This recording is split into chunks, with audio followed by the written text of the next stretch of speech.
হবে কথা বলেন ঠিক কিনা? আমার যদি দুনিয়ার মধ্যে আপনার সন্তানকে কোরআনের হাফেজ বানাইতে পারে, নবীজি বলেছেন ওই ব্যক্তি দুনিয়ার মধ্যে সৌভাগ্যবান যে ব্যক্তি তার সন্তানকে কোরআনের হাফেজ বানাইতে পারবে। জোরে জোরে বলেন আল্লাহু আকবার। যে ব্যক্তি তার সন্তানকে কোরআনের হাফেজ বানাইতে পারবে, যে ব্যক্তি তার সন্তানকে কোরআনের হাফেজ বানাইছে, আল্লাহ রব্বুল আলামিন ওই কোরআনের হাফেজের ওসিলায় ওই বাবাকে জান্নাতে দান করবেন। জোরে জোরে বলেন সুবহানাল্লাহ। মুসলমান ভাইরা আমার, বন্ধুগণ, দুনিয়ার মধ্যে এত গুনাহ করেছি, এত পাপ করেছি, গুনাহ করতে করতে পার পরিমাণ করে ফেলেছি আল্লাহর গোলাম। তো আল্লাহ নবী বলে,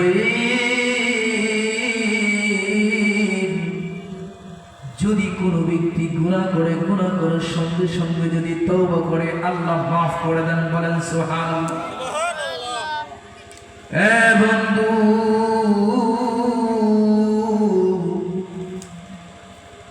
যেই আল্লাহ আমাকে আপনাকে বানাইছেন, যেই আল্লাহ আমাকে আপনাকে সৃষ্টি করেছেন, সেই আল্লাহ আমাকে আপনাকে খাওয়াইবেন।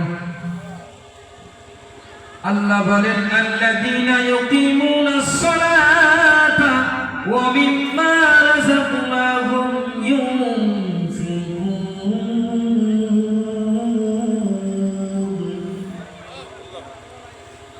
আল্লাহ রব্বুল আলামিন বলেন, যারা নামাজ কায়েম করে,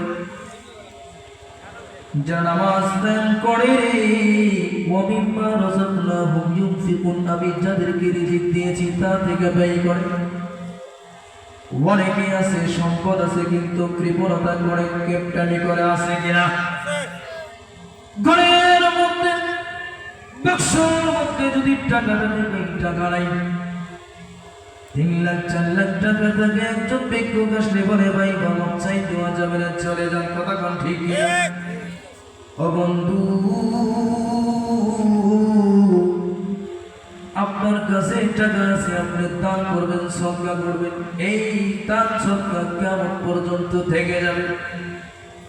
আপনার সন্তানকে যদি মানুষ করতে না পারে, আপনি যদি গোপনে দান করেন, কিয়ামত পর্যন্ত থেকে যাবেন। বলেন সুবহানাল্লাহ।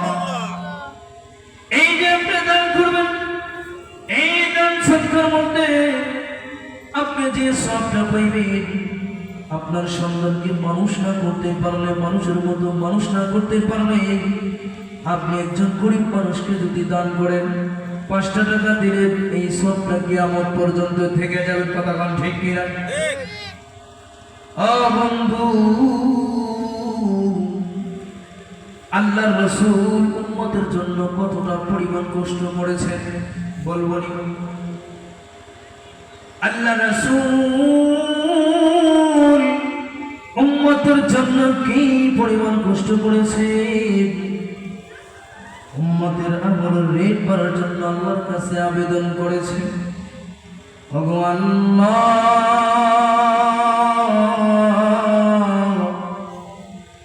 আমার উম্মত বড়ই দুর্বল, আমার আখিরি জামানার উম্মত বড়ই দুর্বল, আমার উম্মত গুনাহ করতে করতে পার পরিমাণ বানাইয়া ফেলাইলে আপনি মাফ করে দেবেন। বলেন সুবহানাল্লাহ। আমার উম্মত যদি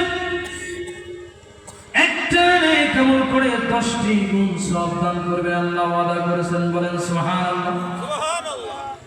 আল্লাহ কোরআনের মধ্যে বলেন, মান জাআ বিল হাসানাতি ফালাহু আশরু আমসালিহা ওয়া মান জাআ বিস সাইয়্যিআতি ফালা ইউজজা ইল্লা মিসলাহা ওয়া হুম লা ইউজলামুন। আল্লাহু আকবার।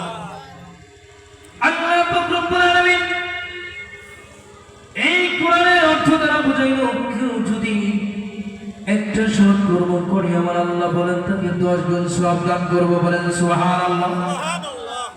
কেউ যদি মন্দ কাজ করে তাকে সম পরিমাণ দেওয়া হবে, তার উপর জুলুম করা হবে না।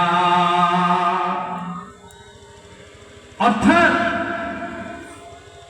আল্লাহর নবীকে ডাকতে বলতেছে, বন্ধু তোমার উম্মত যদি একটা নেক আমল করে আপনার খাতিরে, আপনার মহব্বতে, আপনার খাতিরে, আপনার মহব্বতের জন্য আমি 10 গুণ সওয়াব বাড়ায় দেব, বলেন সুবহানাল্লাহ।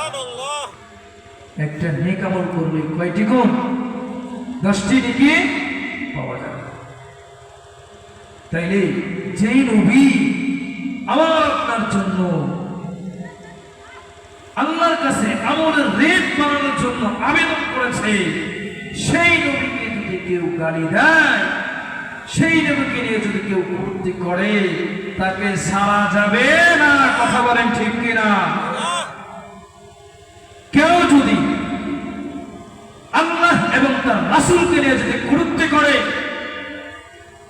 ওই আল্লাহর কাফের বেঈমান মুশরিককে ছাড়া যাবে না। বেঈমানের কোন এই জমিনের কোন জায়গা নাই। কথা বলেন ঠিক কিনা? তো আল্লাহ রব্বুল আলামিন আয়াতের মধ্যে বলেছেন, ইন্নাল্লাযীনা ক্বালু রাব্বুনাল্লাহু সুম্মা ইসতাকামু তাতানাজ্জালু আলাইহিমুল মালাঈকাতু আল্লা তাখাফু ওয়া লা তাহজানু وابشروا بالجنة التي كنتم توعدون। নিশ্চয় যারা আল্লাহ রব্বুল আলামিন এই আয়াত দ্বারা বুঝাইয়া দিলেন, যারা ঈমান এনেছে, যাদের ঈমান বৃদ্ধি করে দেওয়া হয়েছে, ফেরেশতারা ডাক দেয়া বলে, তোমাদের উপর অবিচল থাকবে, তোমরা কোনো দুশ্চিন্তা করবে না, তোমাদের কোনো ভয় নাই, তোমরা জান্নাতের সুসংবাদ পাইবা, তোমরা যা চাইবা তোমাদেরকে তাই দেওয়া হবে। কথা বলেন ঠিক।